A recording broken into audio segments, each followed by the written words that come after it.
I was putting on the lights and all of a sudden I heard somebody saying, "Excuse me." And I thought it was a security guard from around that does the area. And I stood up and looked around, and the first thing I saw was a double-barreled shotgun.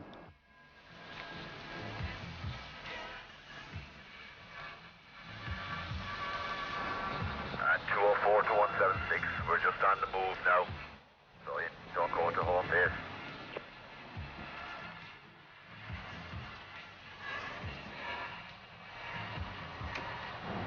Done a post that was twice, same place, and just driving the bike, I went in with a shotgun, says I won't hand over the money. Start throwing the money on the counter. I said, put that money in a bag. She put it on the bag, just handed it to me. I flew out on the back of the bike and gone. I took off then. Went back a while later then and done it again, a couple of months later. She started roaring with police, get the police, get the police. Started screaming her head off. So I just shot at the roof. She wouldn't shut up, I was going to shoot her. And the other two fellas that was with me just pulled me out of the shop. I got back in the car and just got out of there.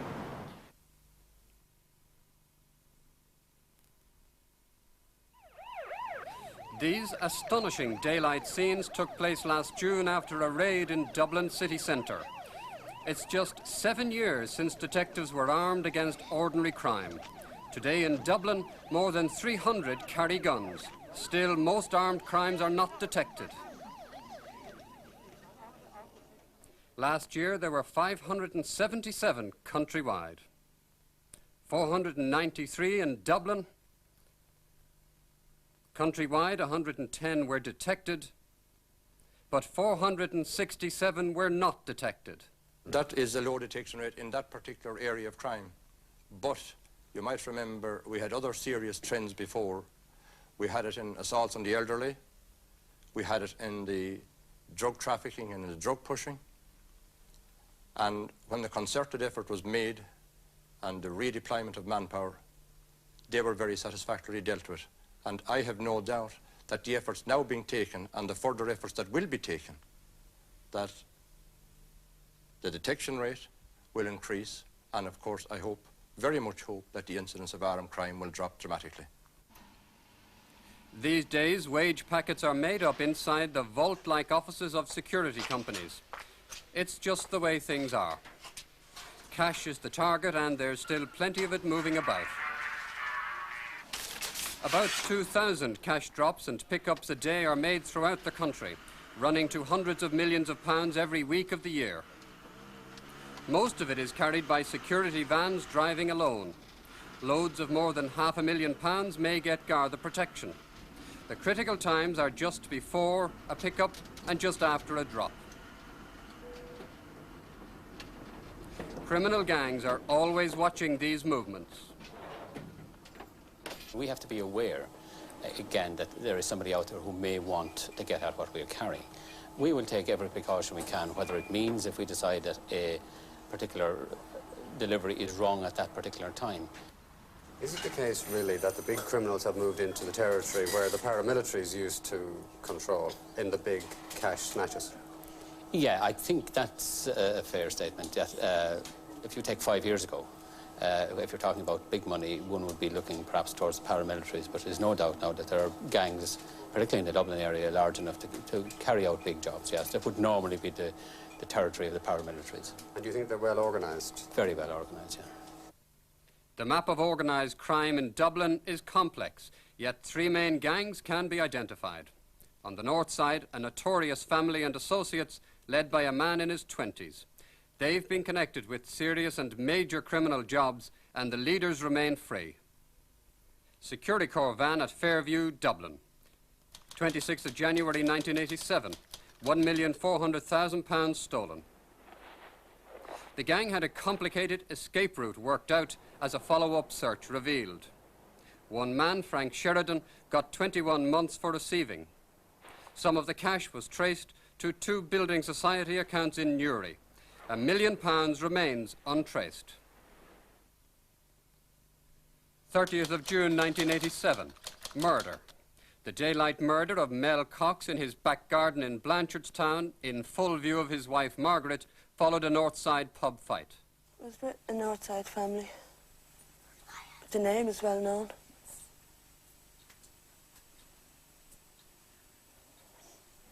But just that? For what people say it's well known for. You mean crime? Is that what you're saying? Yeah, crime. Yeah. Mel is a big man. He's 6'2". He was well able to take care of himself, and he took care of a few people that they couldn't take it, so they had to come out and do that. Mel used his hands. What do you mean he used his hands? He wouldn't use a gun on anybody. He used his hands in the fight? Yeah. Is that what you mean? That's all, yeah. Was it a bad fight? It wasn't a bad fight. It was just they were so surprised with Mel because Mel is so big. It wasn't what you call a bad fight. It was just as I said, Mel was well able to take care of himself, and then people isn't. They have to have guns. Margaret, a lot of people are afraid and would be afraid in your situation. Are you afraid? No, I am not afraid. No, I'm not afraid. They'd have to do the same thing to me as what they've done to Mel, but it's only a coward's way out. Coward's way out. And as I said before, I'm not afraid because they'd have to answer to God, and that's one being they won't be able to run from. They mightn't care now, but they will when the time comes. I don't know how they can sleep at night. Then there's the organised plundering of factories in Dublin and nationwide, the factory gang. J.R. Byrne, Clondalkin, 7th of November 1985, £150,000 in cigarettes plus £13,000 cash. None was recovered. The stolen lorry turned up in Newry. It's believed the cigarette haul was held for a time in another Clondalkin warehouse. Kirsten Hunick in Chicor, 6th of April 1986, £110,000 in videos. A 6-man armed gang led by a man on bail made off with 225 videos from Kirsten Hunick on Bluebell Industrial Estate. None was recovered. Smith, Klein and French, 20th of November 1985, abduction. SKF's senior accountant, Terence Spooner, was abducted on his way home by 4 armed and hooded men. The factory produces Tagamet for healing ulcers, but the gang questioned Mr. Spooner overnight about a cattle hormone drug. The SKF robbery was aborted. Mr. Spooner was left tied to a tree, but soon a cattle-drenched theft was done nearby. Connolly Haulage in Chicor, 13th of January 1986, £107,000 in cattle drench. The load had come from Galway to Connolly's in Bluebell Industrial Estate.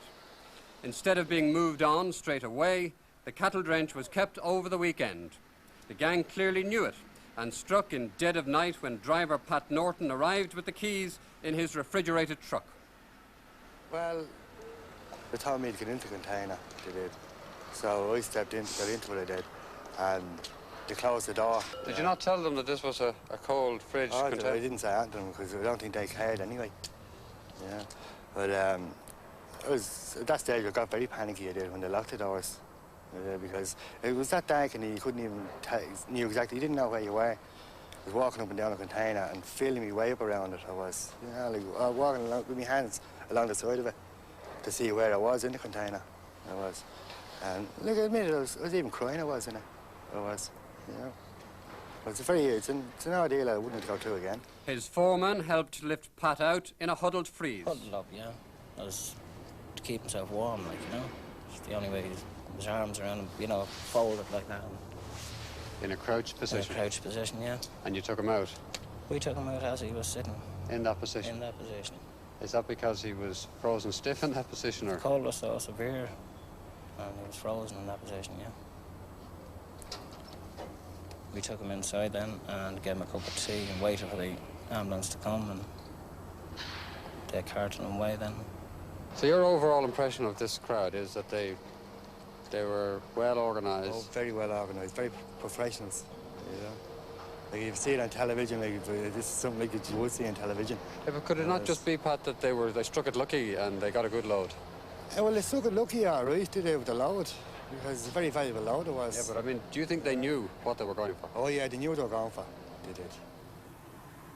Last month, 2 men got jailed for receiving from the cattle drench job. George Mitchell and Gerard Hopkins. Other jobs are cracked too. It may or may not break the back of the factory gang. They've an organised network in place. Storage warehouses found in Maynooth and Ashburn, crooked hauliers, and recent jobs done in Cork and Wexford. Their hauls of the past 3 years would easily top £1 million. But Ireland's leading gang of armed criminals is Southside. The leader and some of his associates go back a long way. Quinsworth, Rathfarnham, 18th of November 1974, £90,000. The haul was worth £250,000 at today's values. One Security Corps man was lucky to escape serious head wounds. I heard the bar being pulled back on the door, and the next thing I felt the bag being tugged from my side. So I thought it was a snatch. I turned around and lashed out with a boot. And as soon as I did, so I got belted. Belted where? Around the face and head. With what? I presumed it was a revolver because later I did see him. I'm sure it was a revolver. And what happened then? Well, then I was dragged to the ground and I was told that if I moved again, I'd be shot. Semperit Tyre Factory, Ballyfermot. 12th of May 1977, £53,600. 3 shots were fired, a security man was injured, and a family of 7 was held at gunpoint as hostages for the job. State forensic scientist, 6th of January 1982, bomb attack. The near assassination by car bomb of Dr. James Donovan remains unsolved. Garda and criminal intelligence points directly at the Southside gang. Post Office Mallow, 16th of July 1982, £125,000. This time the gang used chains and locks to tie postal workers to radiators. They'd bent back thick steel window bars for entry. Within weeks, Garda Criminal Intelligence Section issued a bulletin naming as suspects the Southside gang leader, one of his brothers, and 2 other long-time criminals from Ballyfermot. O'Connor Jewellers, Dublin, 27th of July 1983, £1,350,000 in jewellery. This was a meticulously timed job, backed up by sophisticated walkie-talkie surveillance. It depended on good inside information. They struck just when the main safe was being opened. It was the biggest criminal robbery to date and closed O'Connor's down. Post Office Talla, 3rd of December 1985, £83,000. Again, terror, threats and the device of kidnap was used to extort the cash. The families of the postmistress and her next-door neighbours, including 6 children, were held hostage at gunpoint overnight. How well organised did they appear to be? Very well organised, a very professional job. They said, we want the money, and that's it. And if you don't carry out the instructions, 2 of them will be shot. So as the next time they know we mean it.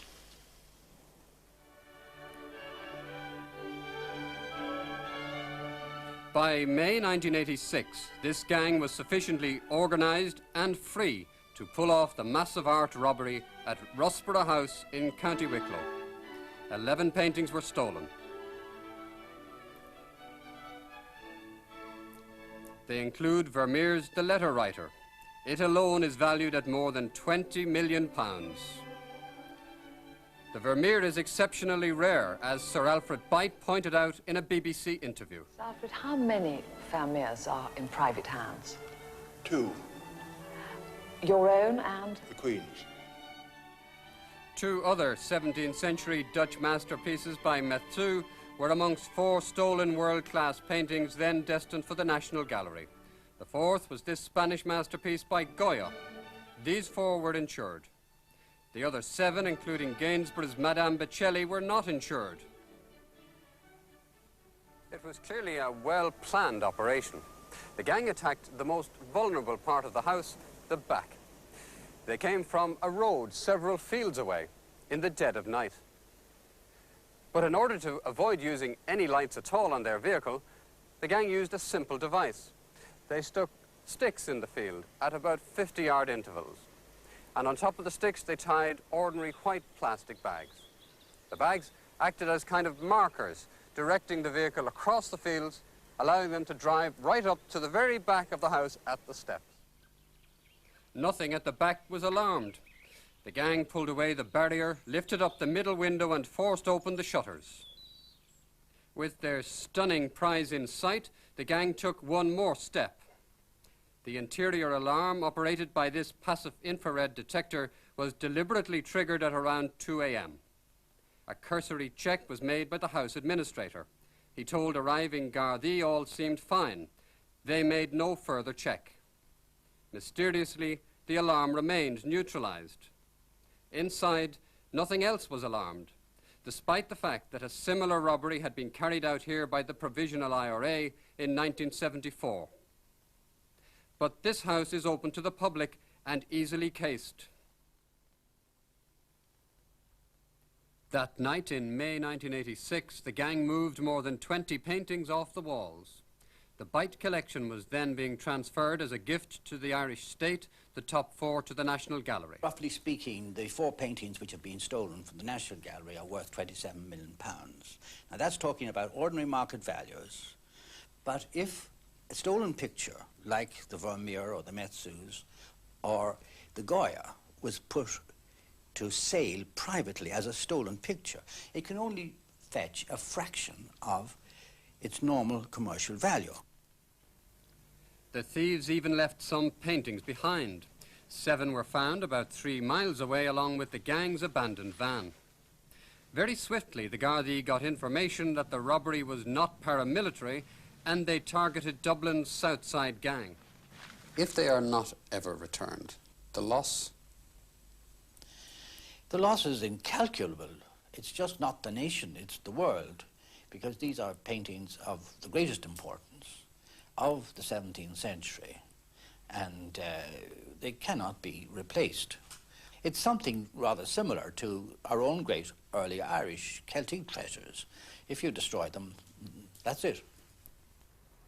Efforts by the Gardaí to recover the stolen paintings have been fraught with problems and serious operational lapses. Equally, the gang have failed to find a buyer. Gang members are known to be restless for the payoff. A number of attempts were made to sell the paintings. The Paris contact.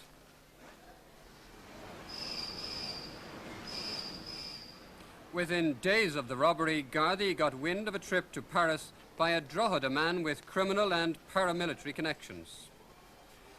In Paris, he made contact with an Irish paramilitary figure. Nothing came of it. False trails. The gang made several early ransom demands, but the Gardaí were also led on many wild goose chases. One criminal demand that £100,000 be left in a tar barrel on the Kilcullen Road, County Kildare, led to a major Garda surveillance. On the night, Gardaí watched the false pickup, but failed to get any details of the men or their car. Operation Moonshine. In mid-1986, Scotland Yard officers working for the Gardaí met criminals in Dublin hotels to conclude an elaborate sting operation to trap the gang. Operation Moonshine aborted when the gang leader held back. The private eye. On one occasion, a man claiming to be a private eye, whom the Gardaí suspect may have had connections with the robbery, called to James White. Well, in that particular case, I can't deny it now that you know about it. In that particular case, he talked about helping in private investigation. And he didn't offer ransom directly, but did talk about the large sums of money they were offered for the pictures.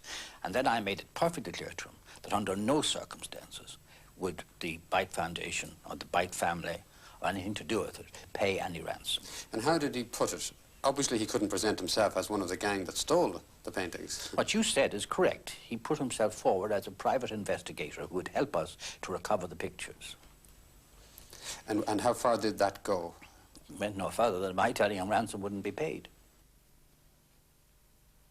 Operation Killikee. The nearest the Gardaí came to trapping the gang started in Amsterdam early last year.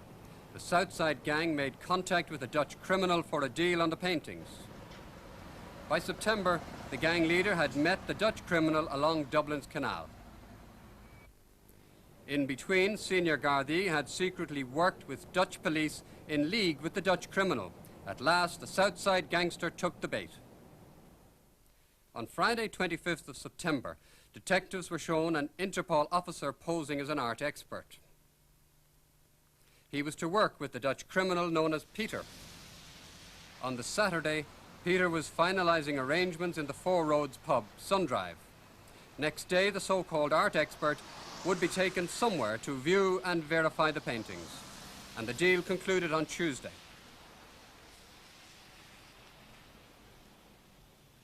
Sunday midday at the depot, final instructions given.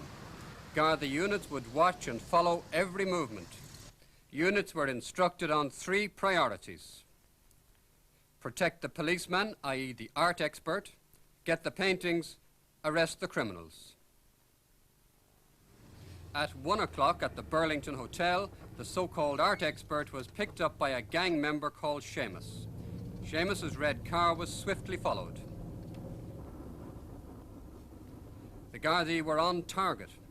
They had a surveillance plane 3 miles up with surface-to-air radio contact, equipment supplied by Scotland Yard. Garda surveillance teams changed places to avoid suspicion. And suspicion there was. Seamus drove at random around the city and South County for an hour. Finally, the red car took off towards the Dublin Hills. This operation had nearly fallen apart over the weekend. The Irish government had refused to provide about £70,000 show money for the Interpol man, including about £50,000 payoff for the Dutch criminal. Instead, Gardaí provided fake financial documents to convince the gang. Seamus and the Interpol agent arrived. 2 gang members were in the wood. One held back, the other showed 4 paintings. The Interpol agent flashed his artist's torch at each, sending 4 signals to the plane above. Back at Bridget Burke's pub, 3 miles away, about 50 plainclothes Gardaí in unmarked cars had gathered in support. But at the crucial moment, walkie-talkies failed. Vital minutes were lost, and by the time the Garda surveillance and support units got to the spot, the gang members and the paintings had disappeared. There was despair all round. 16 months after the robbery, the criminal gang had at last come up front. They had taken the Garda bait, hook, line and sinker, then just slipped through the net. A follow-up search found nothing. In the Garda post-mortem, it turned out that a detective at Bridget Burke's had to call the depot from a private phone to find out where to go. Dutch police authorities were furious at their men being so badly exposed and the failure to provide the agreed show money. Deputy Commissioner McMahon's operation at Killikee failed to get the paintings. As well as the walkie-talkies, here we had an area of something like 1,250 acres. And even if you say 50 or 60 men, no way could they surround the forest.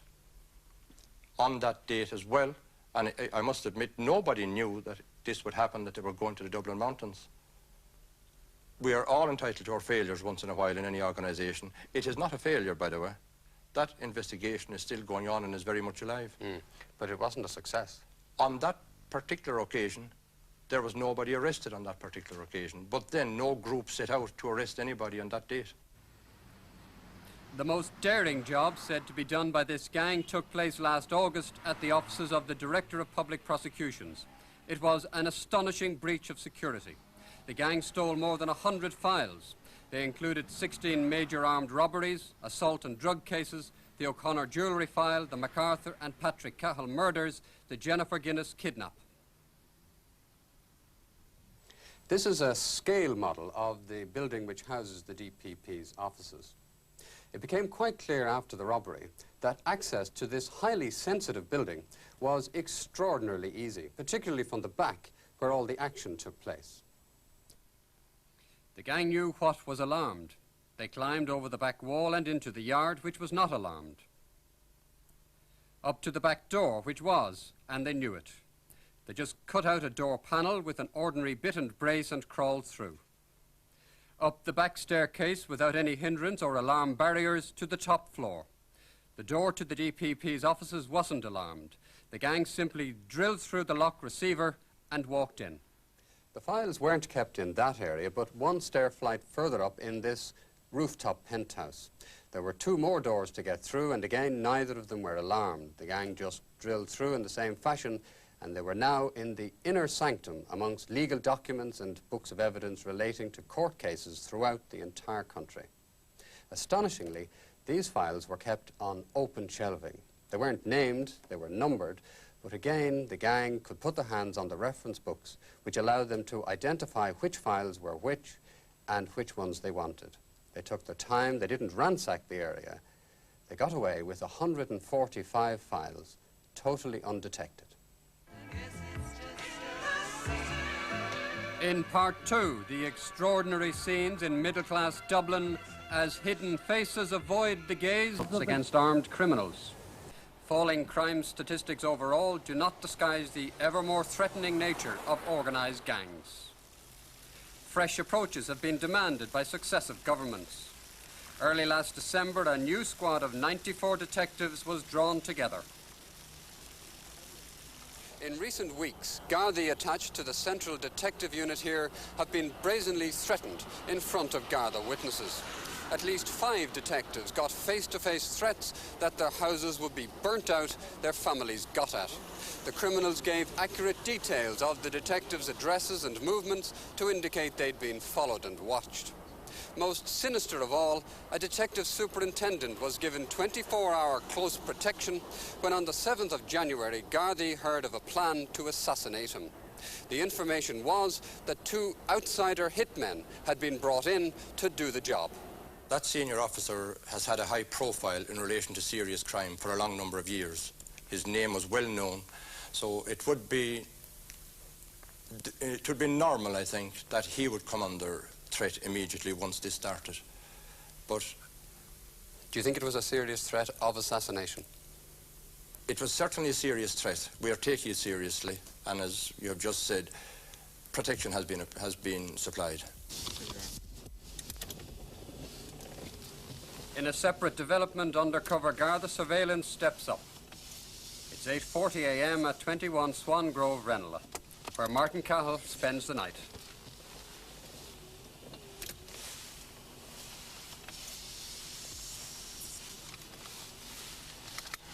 He drives off in routine fashion. He's followed.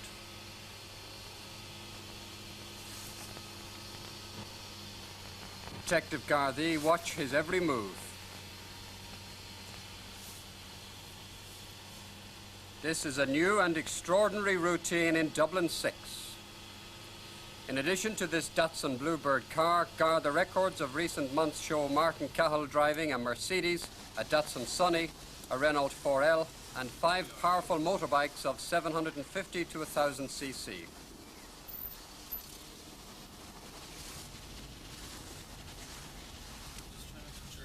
Right into Cowper Downs, quite a contrast to Swan Grove's corporation dwellings.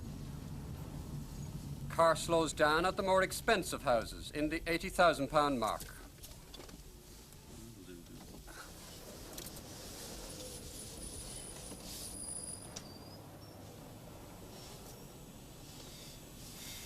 Martin Cahill doesn't show his face on these occasions.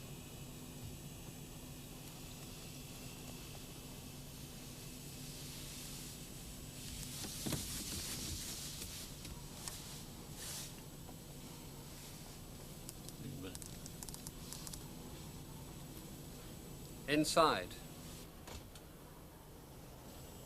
Then the long hours of waiting begin. Facing directly at the house, the Garda car is parked, waiting. Until he moves. It could be all day.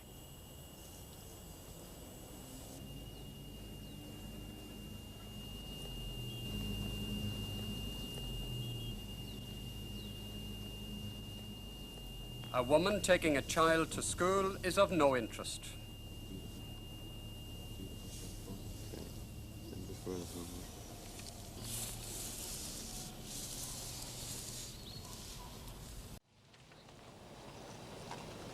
Wednesday, 9:15 at Werburgh Street Labour Exchange.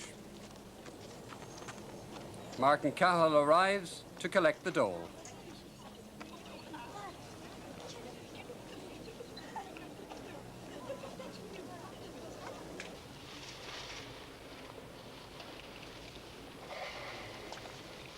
Like the rest in these queues, Martin Cahill has full entitlement to dole money. He claims on a wife and 3 children, address given 21 Swan Grove. Personal number DD 126702. Unemployment assistance of £92 10p per week plus £5 fuel voucher.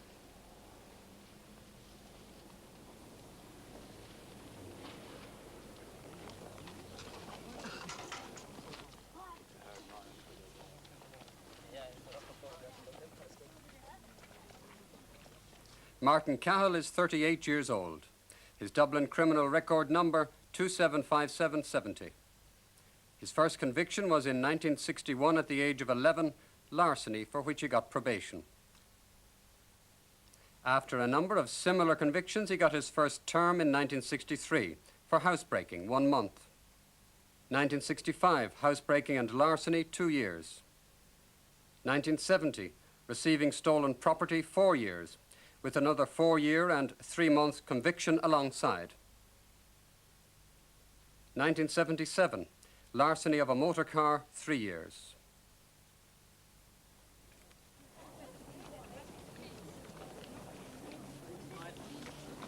This man has come to Garda attention for years. The latest Garda Criminal Intelligence Bulletin on him is dated September 1987. His description is given as Martin Cahill, nicknamed the General. Addresses 17 Cowper Downs and 21 Swan Grove. About armed crime and the Garda operation that's on at the moment.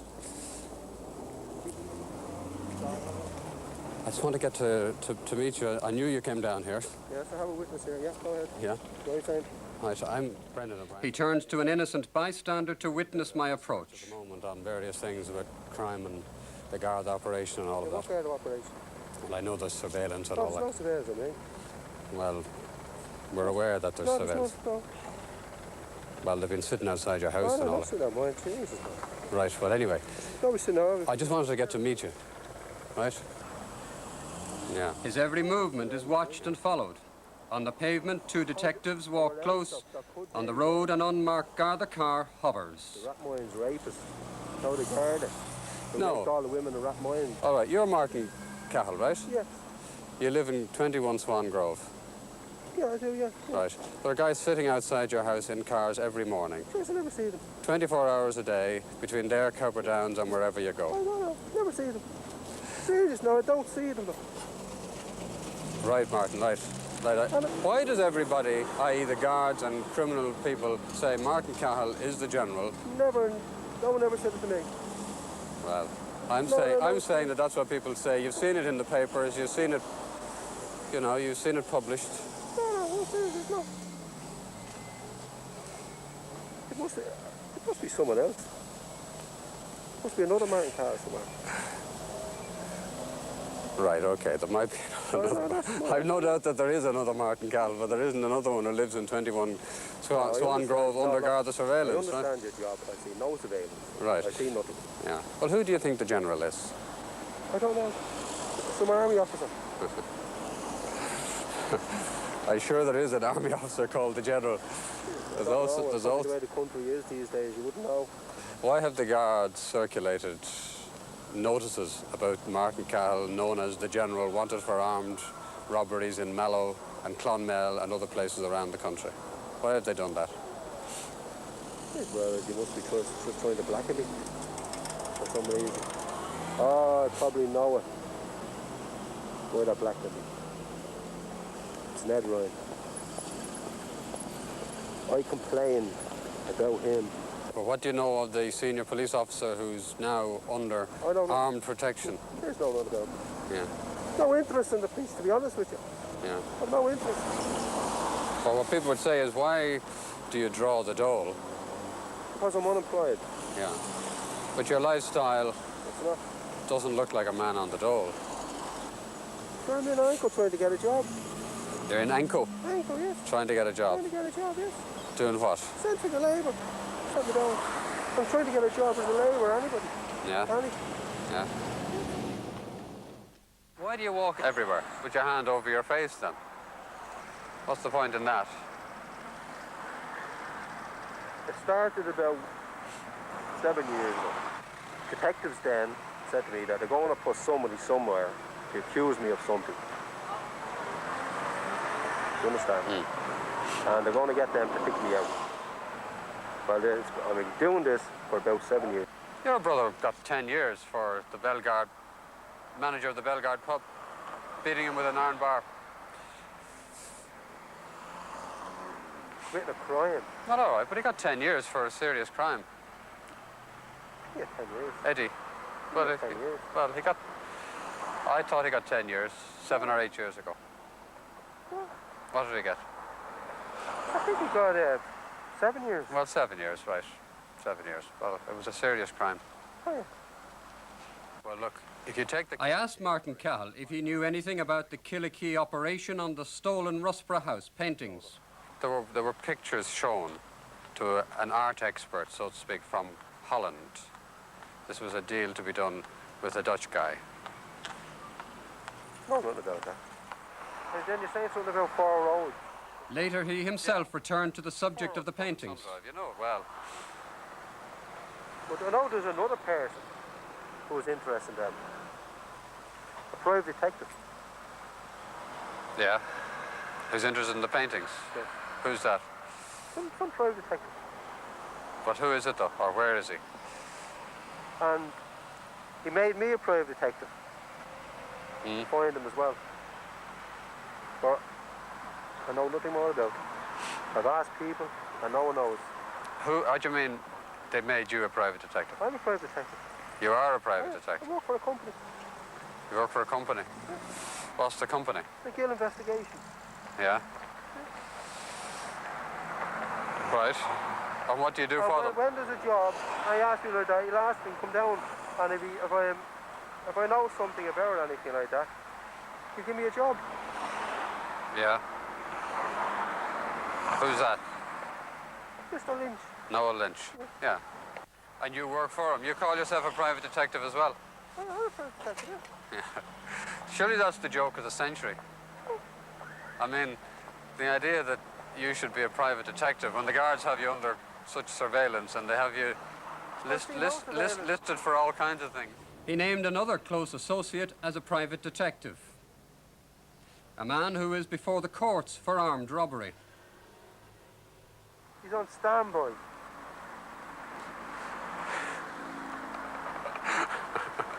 You don't mind me laughing, but I do think that's very amusing, yeah. He's on standby, is he, for a job? Private detective job. Oh, I know what you're saying, yeah. So if there's anything that he wants to say, like some person wants to find something, then he's ready to ask him. Does he know anything about it? Yeah. I see. And does Martin Foley work for the private detective agency as well? He is, yeah. Why do the cops not? But back on the subject of the paintings, I asked Martin Cahill if he thought the Gardaí had been outsmarted up in Killikee. The police are never outsmarted. And if anyone says any different, those police are very, very clever. And it's... You've been rumours that Martin Cahill says that I said it, you're right? You're right. That the police are hicks and all like that. No such thing. I never say anything like that. Because they want to give the impression, right, that there's a big gangster somewhere. Yeah. Do you understand? Mm. A dangerous man. Yeah. That he's frightening everyone. And they're probably believing what they're saying themselves. They've received a lot of threats though in recent days. Probably they don't make it. I'm paranoid. Martin Cahill had stood talking on the pavement for an hour and a quarter, all the time with his hand over his face.